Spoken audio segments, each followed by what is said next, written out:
하나님은 구약의 이스라엘 백성들이 배은 망덕한 죄를 짓지 않고 하나님의 은혜에 감사하면서 더 큰 은혜와 복을 받을 수 있도록 감사절기를 허락하셨습니다. 그것이 바로 이스라엘의 3대 절기인 무교절, 맥주절, 수장절입니다. 무교절은 애굽에서 해방되어 나온 것을 기념하여 드리는 감사절기입니다. 그리고 무교절 둘째 날은 초실절로 처음 수확한 보리를 드리는 절기입니다. 오늘날로 하면 부활 감사주일에 해당합니다. 그리고 맥주절은 다른 말로 맥주의 초실절 이후 7주간이 지나고 50일째 되는 날을 맥주절로 지킨다고 하여 77절, 오순절이라고 합니다. 신약시대 이후에는 성령 강림절이라고도 합니다. 이스라엘 백성들이 가나안 땅에 들어간 이후 처음 수확한 밀을 하나님께 드리는 감사절기가 오늘날 맥주감사주일에 해당합니다. 그리고 수장절은 들풀로 초막을 짓거나 텐트로 장막을 친다고 하여 초막절 또는 장막절이라고 합니다. 이 수장절은 연말에 추수하여 거둬들인 과일과 곡식을 창고에 저장케 하신 하나님의 은혜를 감사드리는 절기입니다. 오늘날로 하면 추수감사절에 해당합니다. 구약시대의 수장절을 신약시대에서는 추수감사절로 지키고 있습니다. 이 추수감사절을 맞이하여 우리는 과연 무엇을 감사해야 할까요? 추수감사절이라고 하면 대부분의 사람들이 1년 동안 추수하여 풍성하게 거두게 하신 하나님의 은혜에 감사하는 날이라고 생각합니다. 하지만 추수감사절에 감사할 이유를 단지 육적이고 물질적인 농사의 추수를 풍성하게 거둔 것이나 열심히 일하여 산업에서 많은 소득을 얻은 것에서만 찾으려고 한다면 감사하는 것이 결코 쉽지 않을 것입니다. 왜냐하면 농사를 짓다 보면 올해의 소출이 작년보다 적을 수 있고 산업에서 소득이 작년보다 적을 수 있습니다. 그러면 결코 감사할 이유를 찾을 수 없는 것입니다. 그러므로 추수감사절을 맞이하는 성도는 감사할 이유를 더 근본적인 것에서 찾아야 합니다. 그래야 우리는 소출이나 소득에 관계없이 해마다 맞이하는 추수감사절에 감사할 수 있게 될 것입니다. 그렇게 해야 데살로니가전서 5장 18절 말씀처럼 범사에 감사하는 삶을 살 수 있게 될 것입니다. 그러면 추수감사절을 맞이하여 우리가 근본적으로 감사해야 할 것은 무엇입니까? 그것은 추수를 구원과 관련하여 영적인 측면에서 생각하며 감사해야 하는 것입니다. 왜냐하면 성경과 예수님은 추수를 구원과 관련하여 설명하고 있기 때문입니다.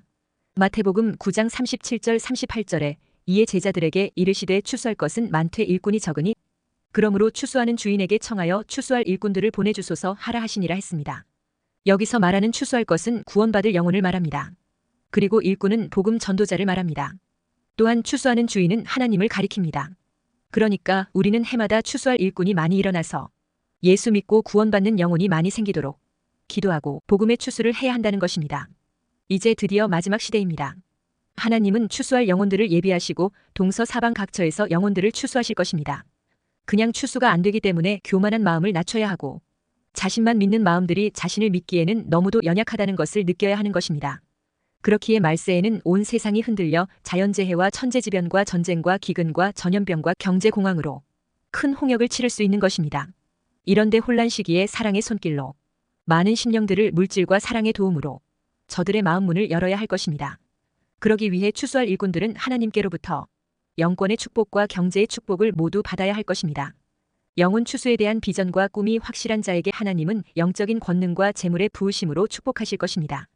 그러므로 하나님의 영혼 추수에 대한 비전에 제대로 반응하고 움직일 수 있는 참된 추수할 일꾼이 되기를 간절히 소원해야 합니다. 이 축복에 참여하기 위해 우리는 천국을 침노해야 합니다. 수장절, 즉 추수감사절의 영적인 의미가 무엇입니까? 그것은 하나님께서 알곡 삼으신 우리를 추수하여 천국 곳간에 저장하심으로 우리가 완전한 구원을 얻고 누리게 될 것이라는 것입니다. 다시 말해 우리가 아무런 공로는 없지만 하나님의 사랑과 예수님의 구속의 은혜로 구원받아 하나님의 자녀요 하나님 나라의 기업을 이어나갈 상속자가 되었습니다. 그리고 장차 새 하늘과 새 땅에서 영생 복락을 누리게 될 것입니다. 이러한 믿음과 소망이 우리로 하여금 해마다 돌아오는 추수감사절에 감사하게 만들고 범사에 감사하게 만드는 것입니다. 그러므로 수장절의 의미를 깊이 되새기는 가운데 구원받은 은혜로 인해서 추수감사절 절기를 지켜야 할 것입니다. 그래서 하박국 선지자의 고백과 찬송처럼 소출에 관계없이 범사에 감사하는 자들이 되어야 하는 것입니다. 하박국 3장 17절 18절에 비록 무화과 나무가 무성하지 못하며 포도나무에 열매가 없으며 감람나무에 소출이 없으며 밭에 먹을 것이 없으며 우리의 양이 없으며 외양간에 소가 없을지라도 나는 여호와로 말미암아 즐거워하며 나의 구원의 하나님으로 말미암아 기뻐하리로다 했습니다. 탈무드에 의하면 하나님께서 감사하지 않는 자를 벌하지 않는 것은 감사할 줄 모르는 자는 이미 벌을 받고 있기 때문이라고 말합니다. 즉 감사할 줄 모르는 사람은 불행한 사람이기 때문에 이미 벌을 받고 있다는 것입니다. 만약 많은 것을 가지고 있어도 감사할 줄 모른다면 지금 그는 불행한 사람입니다. 얼마든지 행복할 수도 있는데도 불행한 사람처럼 산다면 그게 결국 벌이 아니냐는 것입니다.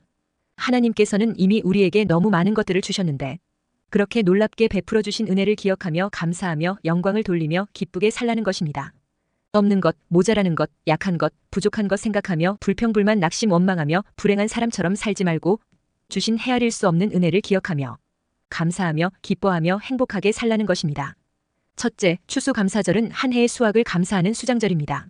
레위기 23장 39절에 너희가 토지 소산 거두기를 마치거든 일곱째 달 15날부터 이래 동안 여호와의 절기를 지키되 첫날에도 안식하고 여덟째 날에도 안식할 것이요 했습니다. 수장절은 토지 소산 거두기를 마치면서 감사절을 지키는 것입니다. 출애굽기 23장 16절에 맥추절을 지키라. 이는 내가 수고하여 밭에 뿌린 것의 첫 열매를 거둠이니라. 수장절을 지키라. 이는 내가 수고하여 이룬 것을 연말에 밭에서부터 거두어 저장함이니라 했습니다. 그리스도인은 자기 힘으로 자기 소유로 사는 사람이 아닙니다. 그러나 세상 사람들은 자기 힘으로 자기 소유로 그리고 우상신의 도움으로 산다고 생각합니다.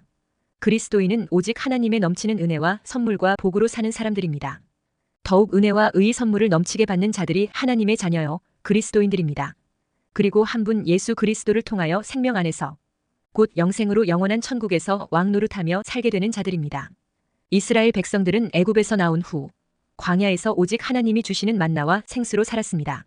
구름 기둥 불 기둥의 인도를 받아 가나안을 향해 나아갔습니다. 이스라엘 백성들의 그 모든 노정은 바로 우리 인생의 믿음 생활 노정인 것을 말해주고 있습니다. 잠언 16장 9절에 사람이 마음으로 자기의 길을 계획할지라도 그의 걸음을 인도하시는 이는 여호와시니라 했습니다. 그렇기에 그리스도인은 항상 범사에 하나님께 그 은혜를 감사하는 사람들입니다. 추수감사절은 연말에 밭에서 거두어 열매를 저장하게 된 것에 대해 감사하는 절기입니다. 한 해 동안 하나님의 은혜로 살게 해주신 것에 대해서 연말에 감사하고 결산하는 것입니다. 수장절은 7일 동안 지켰고 시작하는 첫날에도 여덟째 날에도 성회로 모였습니다. 여호와 하나님을 위한 성회가 되어야 한다는 것입니다. 하나님의 은혜를 깨닫고 제대로 알고 인정한다면 하나님께서 주신 복을 따라 그 힘대로 드리라고 하십니다. 신명기 16장 16절 17절에 너의 가운데 모든 남자는 1년에 3번 곧 무교절과 칠칠절과 초막절에 내 하나님 여호와께서 택하신 곳에서 여호와를 배웁되 빈손으로 여호와를 배웁지 말고 각 사람이 내 하나님 여호와께서 주신 복을 따라 그 힘대로 드릴지니라 했습니다. 감사 절기를 지키는 자가 바른 중심으로 절기를 지키려면 한 해 동안 하나님께서 주신 복으로 살았다는 것을 먼저 인정하는 것이 순서인 것입니다. 그 은혜를 인정한다면 감사의 표시로 예물을 드려 하나님을 경외하는 법을 배우고 실천하라는 것입니다. 그 드리는 예물을 통해서 우리의 믿음과 순종을 훈련하는 것이요 마침내 복을 주시기 위함입니다. 그리고 예물은 인색함으로나 억지로 드리지 말라고 하십니다. 고린도후서 9장 7절 8절에 각각 그 마음에 정한 대로 할 것이요 인색함으로나 억지로 하지 말지니 하나님은 즐겨내는 자를 사랑하시느니라. 하나님이 능히 모든 은혜를 너희에게 넘치게 하시나니 이는 너희로 모든 일에 항상 모든 것이 넉넉하여 모든 착한 일을 넘치게 하게 하려 하심이라 했습니다. 왜 내게 하나님의 은혜가 능히 넘치지 못하느냐? 왜 항상 모든 것이 넉넉하지 못하느냐? 왜 모든 착한 일을 넘치게 하지 못하느냐? 그 답이 이 말씀에 나와 있습니다. 예물을 즐거운 마음으로 드리지 못하고 그 마음에 정한 대로 드리지 못하고 마지못해 인색하고 억지로 드리기 때문이라고 하십니다. 예물은 주의 몸된 교회 운영과 교역자들의 생활과 하나님 나라의 일에 쓰게 하십니다. 그러면 그 보상으로 은혜를 넘치게 하시고 모든 일에 항상 모든 것이 넉넉하게 하는 복을 주십니다. 그런데 구약시대의 이스라엘 백성들이 11조와 예물에 인색할 때 제사장들이 양식을 위해 품팔이 나감으로 흩어지고 그러자 성전도 무너지게 되었습니다. 그게 결국은 이스라엘 민족과 나라의 멸망으로 이어졌습니다. 하나님께서 복 주셨음을 인정하였으면 그 주신 복을 따라 그 힘대로 드리는 것입니다. 그러면 여호와 하나님을 경외하고 섬기는 마음이 자라게 될 것입니다. 그래서 은혜가 넘치고 항상 넉넉하고 모든 착한 일을 넘치게 하게 될 것입니다. 우리의 믿음은 굳건해지고 더욱 아름답게 성장하고 성숙하게 될 것입니다. 이것이 하나님께서 우리에게 감사절기를 지키라고 하시는 이유인 것입니다. 둘째, 추수감사절은 구원과 연단을 감사하는 초막절입니다. 레위기 23장 42절에 너희는 이래 동안 초막에 거주하되 이스라엘에서 난 자는 다 초막에 거주할지니 했습니다. 왜 이스라엘 백성들이 수장절을 지킬 때 초막을 짓고 일주일 동안 거주해야 하는 것입니까? 그것은 레위기 23장 43절에 이는 내가 이스라엘 자손을 애굽 땅에서 인도하여 내던 때에 초막에 거주하게 한 줄을 너희 대대로 알게 함이니라. 나는 너희의 하나님 여호와이니라 했습니다. 초막의 일주일을 살며 수장절을 지키는 이유는 하나님께서 출애굽한 이후에 이스라엘 백성들이 광야에서 초막에 거주하게 한 것을 그 후손들이 대대로 알도록 하기 위함이라고 말씀합니다. 초막절을 지키며 일주일을 초막에 지내는 것을 통해 하나님께서 우리를 애굽 세상에서 구원해 주셨구나 하는 것을 기억하라는 것입니다. 하나님의 구원을 기억하며 감사하라는 것입니다. 하나님의 구원의 위대한 역사가 있었기에 오늘 한 해의 수확이 있게 된 것입니다. 우리는 풍성한 수확 가운데 열매에만 감동하고 구원에 대해서는 잊기 쉬운 것입니다. 그러므로 수확한 열매보다 더 중요한 구원을 일주일 동안 생각하며 감사하라는 것입니다. 구약에서 하나님은 이스라엘 백성들에게 말씀하실 때 항상 자주 상기시킨 내용이 바로 애굽의 종되었던 집에서 인도하여 내셨다는 것입니다. 교회도 애굽 세상 마귀에게 종되었던 것에서 불러내어 구원하셨다는 의미입니다. 하나님은 우리를 세상의 흑암의 마귀 권세에서 우리를 구별하고 불러내어서 하나님 아들의 나라로 옮기셨습니다. 그러므로 우리는 추수감사절에 한 해 동안의 수확에 대해 하나님 앞에서 감사하고 즐거워하면서 동시에 우리 구원을 위해 십자가에서 피 흘리시고 고난 받으신 예수님을 깊이 생각하며 감사해야 합니다. 그래서 하나님은 이스라엘 백성들이 추수에 대한 감사인 수장절을 지키면서 동시에 초막을 짓고 7일 동안 하나님 앞에 즐거워하게 하신 것입니다. 레위기 23장 40절에 첫날에는 너희가 아름다운 나무 실과와 종려나무 가지와 무성한 나무 가지와 신의 버들을 취하여 너희의 하나님 여호와 앞에서 이래 동안 즐거워할 것이라 했습니다. 그러면 왜 추수를 감사하는 수장절에 집도 아닌 초막 생활을 하며 초막절을 지키게 했을까요? 초막은 구원받은 이스라엘이 실제로 겪은 광야 생활의 고난과 연단을 상징하는 것입니다. 이것을 기억하라는 것입니다. 우리는 구원받은 후 광야의 초막 생활이 있다는 사실을 기억해야 합니다.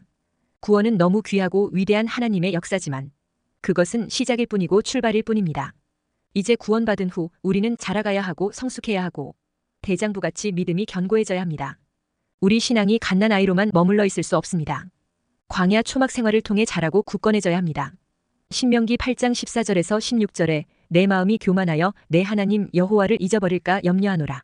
여호와는 너를 애굽 땅 종되었던 집에서 이끌어내시고 너를 인도하여 그 광대하고 위험한 광야 곧 불뱀과 전갈이 있고 물이 없는 간조한 땅을 지나게 하셨으며 또 너를 위하여 단단한 반석에서 물을 내셨으며 내 조상들도 알지 못하던 만나를 광야에서 내게 먹이셨나니 이는 다 너를 낮추시며 너를 시험하사 마침내 내게 복을 주려 하심이었느니라 했습니다. 광야 초막 생활의 목적은 우리를 온전케 하는 데 있습니다. 마침내 가나안 즉 천국의 복을 주시기 위함인 것입니다. 그러기 위해 우리가 모든 선한 일에 온전하게 하기 위하며 아들의 형상을 본받게 하기 위함입니다. 마음의 완전함과 손의 능숙함으로 살게 하기 위함입니다. 광야 초막 생활의 연단과 훈련 없이 복을 받는다는 것은 속임수이고 미혹입니다. 광야 초막 생활을 통하여 우리는 그리스도의 장성한 분량까지 성숙하고 성장해야 합니다. 진리의 말씀과 진리의 성령을 따라 새롭게 변화되어야 합니다. 그래서 몸에 밴 어린 시절들과 조상이 물려준 헛되고 망령된 행실들을 버려야 합니다. 이 변화와 순종의 삶이 우리 스스로 되지 않기 때문에 그 광대하고 위험한 광야 곧 불뱀과 전갈이 있고 물이 없는 간조한 땅을 통과하게 하시는 것입니다. 다윗의 표현처럼 사망의 음침한 골짜기도 통과하게 하시는 것입니다. 그래서 때로는 줄이게도 하시고 낮추기도 하시면서 하나님의 자녀다운 성품으로 만들어 가시는 것입니다. 초막 생활은 세상으로부터 구원받은 자가 광야 생활의 훈련과 연단을 거치는 것을 상징합니다. 그러므로 우리는 자기를 부인하고 자기 십자가를 매일 지고 주님을 따르는 것입니다. 나는 날마다 죽노라 하면서 내가 내 몸을 쳐서 복종시켜 나가는 것입니다. 그리고 영으로서 몸의 행실을 죽여 사는 길로 가는 것입니다. 이런 초막 생활의 목적을 알면 우리는 고난 중에도 그 영광을 바라며 즐거워할 수 있습니다. 사망의 음침한 골짜기를 통과하면서도 해를 두려워하지 않을 수 있습니다. 그 광대하고 위험한 광야를 통과하면서도 모든 것을 잃게 하는 다윗의 시글락 위기를 겪으면서도 절망하거나 좌절하지 않을 수 있습니다.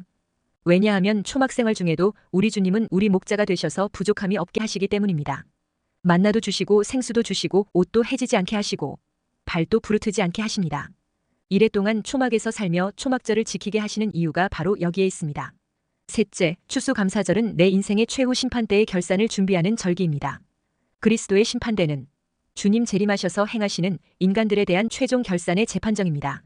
해마다의 추수감사절은 한 해의 초막생활의 은혜를 통해서 수확한 것을 우리가 결산하지만 마지막 심판대는 일생 동안의 초막생활을 통해서 우리가 수장한 것을 주님이 결산하시고 상급을 결정하십니다.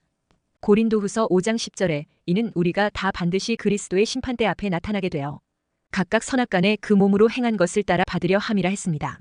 일생 동안 그 몸으로 행한 선과 악에 대해 각각의 심판이 행해집니다. 악이란 육신의 생각과 사람의 지혜로 땅의 것으로 행한 것들입니다. 그것들이 나무나 풀이나 지푸라기로 판명되어 불에 타고 해를 받는 심판을 받게 됩니다. 선이란 영의 생각과 말씀으로 성령의 지혜로 행한 것들입니다. 이에 대해 하나님은 우리가 심은 대로 거두게 하시고 행한 대로 갚아주시고 지극히 영원한 영광으로 보상해 주십니다. 최후 심판이 어떻게 이루어집니까? 고린도후서 3장 10절에서 15절에 내게 주신 하나님의 은혜를 따라 내가 지혜로운 건축자와 같이 터를 닦아두매 다른 이가 그 위에 세우나 그러나 각각 어떻게 그 위에 세울까를 조심할지니라. 이 닦아둔 것 외에 능히 다른 터를 닦아둘 자가 없으니 이 터는 곧 예수 그리스도라. 만일 누구든지 금이나 은이나 보석이나 나무나 풀이나 지푸로 이 터 위에 세우면 각 사람의 공적이 나타날 터인데 그날이 공적을 밝히리니 이는 불로 나타내고 그 불이 각 사람의 공적이 어떠한 것을 시험할 것임이라. 만일 누구든지 그 위에 세운 공적이 그대로 있으면 상을 받고 누구든지 그 공적이 불타면 해를 받으리니 그러나 자신은 구원을 받되 불 가운데서 받은 것 같으리라 했습니다. 사도들이 전한 복음 위에 지은 집은 지혜로운 건축자로 닦아둔 그리스도의 터 위에 세우는 것이 됩니다. 그러므로 이제 거기에 무엇을 세울까 조심해야 합니다. 예수 그리스도의 복음이 아닌 것은 다른 터요. 그것은 무너지는 바벨탑과 같이 됩니다. 그리고 아무리 바른 터라고 할지라도 무엇으로 지을지 주의해야 합니다. 나무나 풀이나 지푸로 세운 공적들은 불에 타고 해를 받고 겨우 구원을 받을 것입니다. 오직 금이나 은이나 보석으로 이 터 위에 건축한 사람들은 그 공적에 대해 상을 받을 것입니다. 말씀은 금은과 같습니다. 시편 119편 72절에 주의 입의 법이 내게는 천천금은보다 좋으니이다 했습니다. 성경은 진리의 보물 창고입니다. 금은 보석보다 더 좋은 것이 말씀입니다. 원수보다 모든 스승보다 노인보다 나를 지혜롭게 해주는 것이 주의 법 곧 말씀입니다. 성령의 감동으로 된 모든 성경은 살아있고 활력이 있어 좌우의 날선 어떤 검보다도 예리하게 우리 마음의 생각과 뜻을 판단하십니다. 결산을 받으실 하나님 앞에 드러나지 않을 것이 없습니다. 이 말씀을 명심하고 우리는 살아야 합니다. 주님은 내 말이 영이고 생명이라고 하셨습니다. 이 영과 생명인 말씀을 떠나면 공중의 권세 잡은 자에게 사로잡히게 됩니다. 생명인 말씀을 떠났으니 사망이요 그 끝은 멸망입니다. 신비주의자, 경건주의자, 자유주의자들은 한결같이 생명의 말씀을 떠난 사람들입니다. 어리석은 영적인 체험과 사람의 지혜로 하나님을 헛되이 경배하는 사람들입니다. 많은 사람들을 큰 문, 넓은 길로 멸망으로 인도하는 거짓 선지자들이요 일만 스승들입니다. 예레미야 5장 30절 31절에 이 땅에 무섭고 놀라운 일이 있도다. 선지자들은 거짓을 예언하며 제사장들은 자기 권력으로 다스리며 내 백성은 그것을 좋게 여기니 마지막에는 너희가 어찌하려느냐 했습니다. 그러므로 미혹에 속지 말아야 합니다. 한 해를 결산하는 추수감사절은 마지막 추수와 결산을 준비하는 예비 심판대가 되어야 합니다. 히브리서 4장 13절에 지으신 것이 하나도 그 앞에 나타나지 않음이 없고 우리의 결산을 받으실 이의 눈앞에 만물이 벌거벗은 것 같이 드러나느니라 했습니다. 추수감사절기는 내가 어떤 터 위에서 무엇을 건축하며 살았는지 다시 점검하고 결산하여 돌이키는 날이 되어야 합니다. 바벨탑을 쌓느라 수고한 공적들은 이제 그만 쌓기로 결단해야 합니다. 이제는 오직 그리스도의 터 위에서 하나님의 모든 말씀으로 살기로 결단해야 합니다. 말씀으로 사는 것이 선이고 상을 받는 공적인 것을 다시 마음에 새기는 날이 되어야 합니다. 마지막 추수를 위해 과연 무엇을 수확하고 수장할 것인지를 깊이 생각하고 착실히 준비해야 합니다. 광야의 초막 생활을 믿음과 인내로 살고 우리 성품의 온전함을 이루어 가야 합니다. 이 영원한 수확을 위해 오늘 우리의 일상생활을 과감히 조정하고 결단하게 되시기를 주의 이름으로 축원합니다.